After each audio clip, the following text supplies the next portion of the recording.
Les roses de Pâques de Frank Fleeman.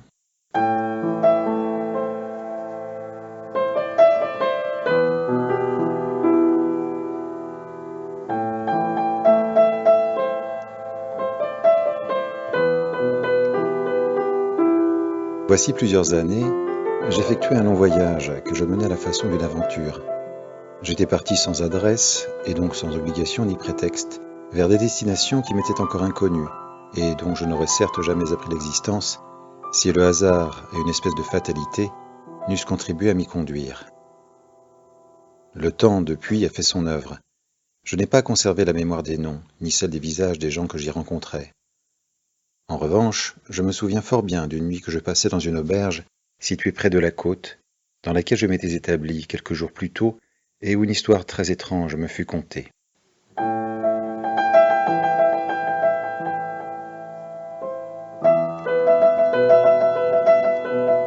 Des habitués de l'auberge, au nombre de 4, qui arrivaient dîner chaque soir à la même heure, selon un rituel que je remarquais, s'étaient réunis dans un coin de la salle qui servait à la fois de hall d'accueil et de restaurant.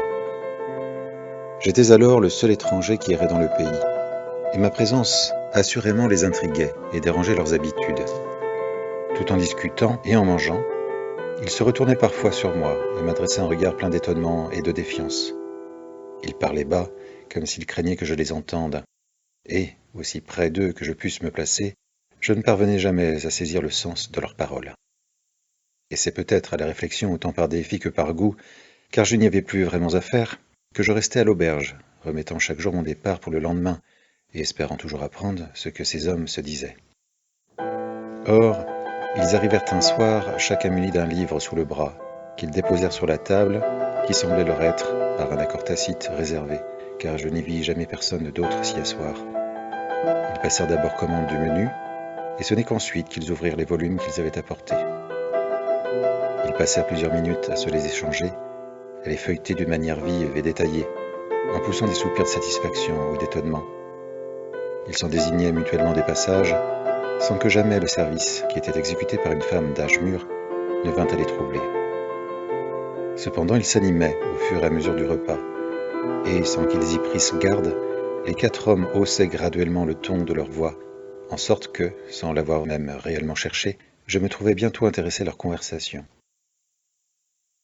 L'un des convives arrêta soudain les 3 autres, et, prenant un accent plein d'emphase, s'appliqua à lire les vers d'un poète.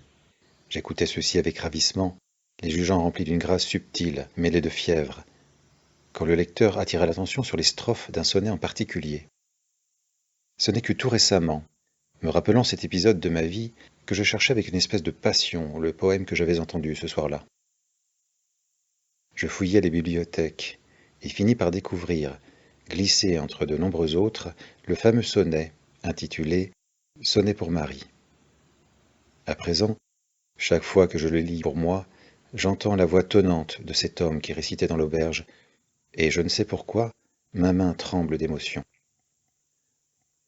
Reçois mon cœur sous la forme de ces boutons, ils te témoignent de la force de ma passion. Hume ces roses qui te disent plus que leur parfum, et, si elles te déplaisent, jette-les au loin. Mais veille à ce qu'elles ne griffent ton sein.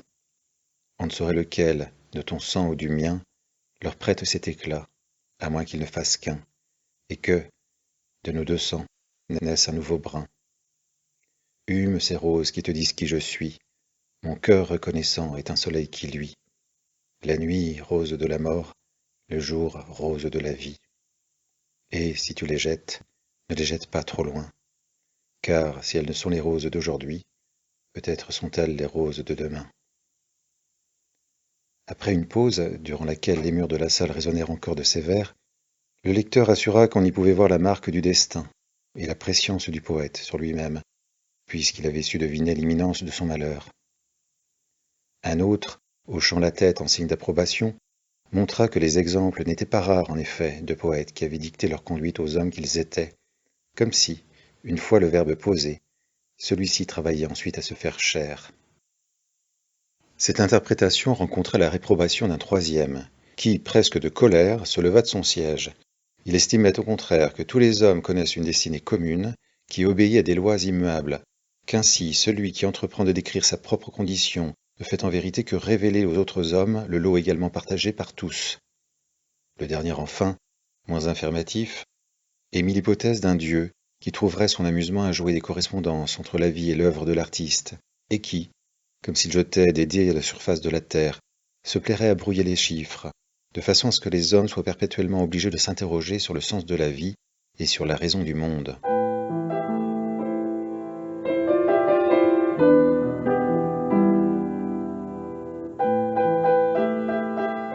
Alors que la polémique faisait rage, j'arrêtai la femme qui faisait office de serveuse pour lui demander qui était ce poète dont il était question et quelle partie de sa vie ces vers mettaient en évidence. Comprenant comment j'avais pris connaissance de cette histoire, elle jugea sans doute ma requête indiscrète, car elle lança plusieurs œillades du côté de la table où s'animaient les 4 hommes. Elle accepta néanmoins de me renseigner. Mais elle me fit d'abord patienter, le temps, me dit-elle, de se libérer de ses dernières obligations. Puis elle revint vers moi et commença le récit suivant. Sur la côte vivait autrefois un homme que sa poésie avait rendu célèbre. Tous les habitants du pays connaissaient ses vers et les récitaient aux veillées, et parfois même aux messes en matière de cantiques, car ils avaient la grâce et la douceur d'une parole extraite des évangiles. Mais ce succès n'avait point changé les manières de cet homme simple qui paraissait continuellement habité par ses songes. Il menait une vie austère, retiré dans une maison qui dominait la mer. Il y demeurait la majeure partie du temps, voyageant peu et ne sortant que lorsque ses affaires l'exigeaient, ou pour rendre ses visites régulières aux amis fidèles qu'il avait conservés depuis l'enfance. Sa vie pour le principal était faite, et il semblait ne plus rien devoir désirer, quand il fit, on ne sait comment, la connaissance d'une jeune fille du pays.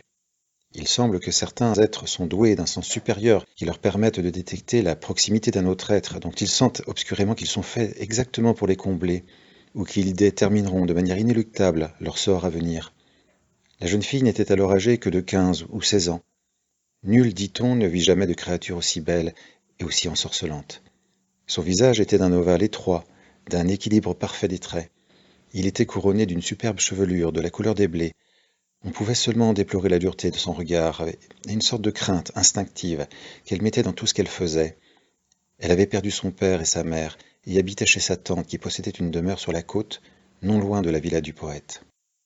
La jeune fille sortait peu, et jamais sans être accompagnée de sa parente. La tante assurait que sa nièce trouvait son bonheur à cultiver les nombreuses plantes qui peuplaient son jardin, et qu'elle se passionnait le reste du temps à lire et à étudier les sciences. Le poète s'éprit follement de la jeune fille. Sans doute n'osa-t-il pas tout de suite lui déclarer sa flamme. Cependant, ses sentiments grandissaient, et sa poésie commença de se transformer. On ne reconnut plus le poète de jadis, celui dont la plume était portée par un souffle plein de douce sérénité et de force généreuse. Ses vers trahissaient maintenant une inquiétude fébrile, sonnaient comme une plainte douloureuse. Frappés de ce changement, d'avisés lecteurs devinèrent bientôt sa muse, et, peu scrupuleux de rendre grâce au poète, décidèrent de surveiller l'homme. Ils apprirent que la gloire de l'infortuné poète n'avait point impressionné l'orpheline et que celle-ci demeurait sourde à ses suppliques. Ils découvrirent ensuite que le poète faisait chaque jour le présent d'une rose à la jeune fille, qu'il lui adressait par porteur. Mais si elle acceptait d'en humer le parfum précieux, elle refusait toujours de lui ouvrir la porte de sa maison et celle de son cœur. Ils s'étonnèrent pourtant de ce comportement qu'elle ne réservait pas seulement au poète, elle répudiait de même tous ses prétendants. On venait de loin pourtant, dans l'espoir de l'approcher. Sa beauté, dont elle était avare, était en effet devenue légendaire. Beaucoup, sans l'avoir jamais vue, n'hésitaient pas à vanter ses qualités, racontaient qu'une légère rougeur colorait ses joues pâles aussitôt qu'elle se savait l'objet de curiosité, donnaient l'emplacement d'un grain de beauté sur le cou, croyant par ce détail emporter la conviction de tous leurs détracteurs, et finissant par se convaincre eux-mêmes de la véracité de leurs allégations. Ils décrivaient les lacets que formait sa chevelure, et affirmaient qu'un seul de ses cheveux détenait le pouvoir de guérir tous les maux du corps et d'endormir ceux de l'esprit, mais que quiconque la pouvait admirer était ensuite possédé du désir d'en revoir les reflets dorés. Mais un jour, la livraison de la rose journalière cessa. Le poète était mort. Sait-on pourquoi un être un jour disparaît et abandonne pour toujours cette terre sur laquelle sa place désormais semblait acquise? On pensa que, trop las de ses tourments, le poète avait épuisé ce qui lui restait de vie dans son chagrin. Il fut enterré dignement par une foule venue nombreuse lui rendre hommage, sous une pluie fine battue par le vent. Néanmoins, une absence fut remarquée. La jeune fille s'était en effet abstenue de se joindre au cortège. Alors, le lien qu'on avait cru pouvoir établir entre la mort du poète et l'orpheline se révéla à la lumière de ce triste événement, et de ce jour, on se mit à la fuir, ce qui ne fut pas bien difficile, car elle ne sortait pas plus qu'autrefois, mais nul désormais ne chercha plus à la voir. Et la vie dans cette partie de la contrée continua de s'écouler, plus morne encore et plus alanguie qu'avant, la morte saison succédant à la faible chaleur de l'été. Cependant, on ne cessa jamais d'honorer la mémoire du poète. Les gens du pays venaient régulièrement se recueillir sur sa tombe, prononçaient quelques-uns de ses vers en manière de prière, et effectuaient une toilette méthodique de la dalle avant de prendre congé du défunt. Mais bientôt, on remarqua un phénomène curieux. Sur la tombe du poète figurait chaque jour une rose nouvelle. On ne s'en étonna pas d'abord, car la stèle était constamment fleurie, mais l'aspect des fleurs surprenait. On n'en avait jamais vu de pareil dans le pays. D'une belle teinte d'un rouge brun, elle jetait un éclat pourpre dans ce coin de cimetière et exhalait un parfum pénétrant qui d'emblée saisissait la gorge. Comme elle ne périssait pas, on se demanda par quel sortilège elles conservaient leur parure première. On les crut douées de propriétés extraordinaires. Par une commune fascination, nul n'osait y toucher, et le nombre des roses croissant avec celui des jours, la tombe ne put bientôt contenir tant d'abondance. Les fleurs déversaient sur les côtés, le vent se prenait dans leurs tiges, emportait les boutons qui roulaient au travers des allées et allait fleurir les autres tombes. Or, la nouvelle se répandit que la santé de la jeune fille déclinait. La rumeur, toujours prompte à troubler les esprits, courut que le poète revenait toutes les nuits satisfaire à son funèbre office, retirant une à une des mains de l'orpheline les roses dont il avait lui-même fait le présent, et lui retranchant aussi, pour se venger d'elle, chaque fois un peu de sa vie. Cette année-là, des vents mauvais parcoururent le pays. La mer était montée. Toute la saison, il fut impossible d'empêcher les fruits. Des marins périrent, engloutis par les eaux, ce qui causa la ruine de plusieurs familles. Mais des cataclysmes formidables de la nature, la tombe du poète semblait étrangement préservée. Indifférent au soleil et à la pluie, celui-ci reposait sous le tas des roses qui grossissaient sous la poussée lente des jours, tachant d'un lavis sombre la pierre du sépulcre. Les mêmes qui louaient autrefois la valeur et la sagesse du poète virent maintenant dans ses vers de funestes allusions aux ténèbres qui semblaient, les derniers temps, former son lot.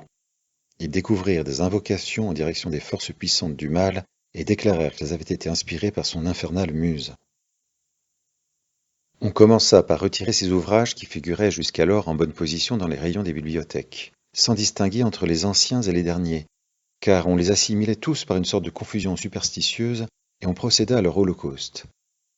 À peine osait-on désormais franchir la grille du cimetière, par crainte d'y rencontrer le diable en personne, ou quelqu'un de ses agents. On ne manquait jamais non plus de se signer à proximité de l'enceinte mortuaire. Enfin, le lieu, qu'on disait maudit, fut peu à peu totalement déserté. Une autre place fut ouverte aux morts, afin qu'ils puissent reposer en paix, et le prêtre, pendant les messes, haussait le ton de sa voix dans l'espoir d'être entendu du malin et exhortait ses fidèles à se liguer contre sa désastreuse influence. Mais toutes les prières semblaient inutiles. La mer s'obstinait à commettre ses crimes envers les hommes du pays, répandait la tristesse et le chagrin dans la population. On souhaitait presque maintenant que la jeune fille mourût. On s'imaginait qu'elle emporterait avec elle le malheur qui s'était abattu sur tous ces innocents. L'intéressée sut-elle à quel sacrifice tous la vouaient en secret? Obéit-elle à un sombre appel du destin? Le fait est qu'un matin on perdit sa trace. Sa tante était montée chez elle, avait frappé à sa porte, mais n'avait recueilli nulle réponse. La partie de la maison que sa nièce occupait était condamnée. N'y pouvant pénétrer seule, elle alla chercher du secours. On appela à nouveau, pensant que la jeune fille s'était peut-être entre-temps réveillée, mais on n'obtint pas plus de réponse que la première fois. Aussi prit-on la résolution de forcer l'entrée de la chambre.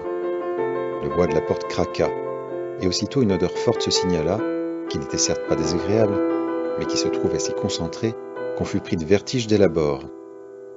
Les volets étaient restés ouverts, et, à la lumière, on remarqua sur le mur une succession de fleurs qui pendaient, la tête renversée vers le sol, seulement retenue par une fine cordelette attachée au mur.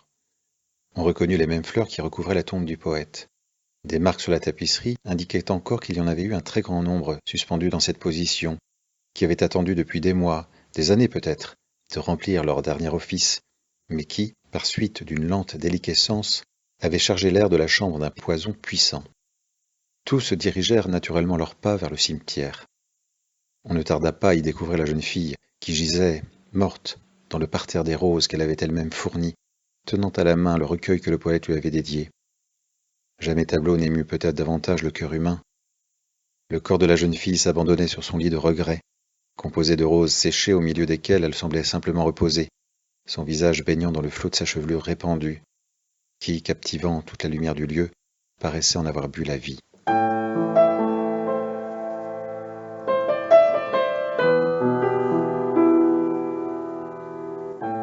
La vieille femme avait interrompu là son récit. Sans attendre ma réaction, elle s'était empressée de rejoindre les 4 hommes que j'avais oubliés, qui s'étaient levés et s'apprêtaient à sortir. Seul, je demeurais muet sur ma chaise, placé sous l'impression de l'histoire que je venais d'entendre.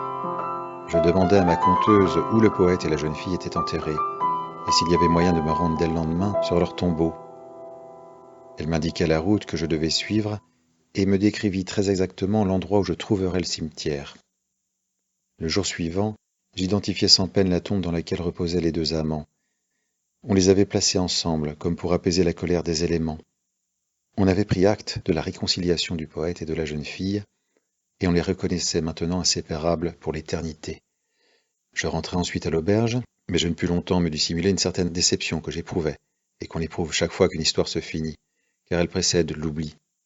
Même la vie à laquelle est conférée l'intensité la plus grande ne repousse pas ses limites devant la mort, qui en permanence la guette, comme un monstre tapi, attendant le moment de l'ensevelir.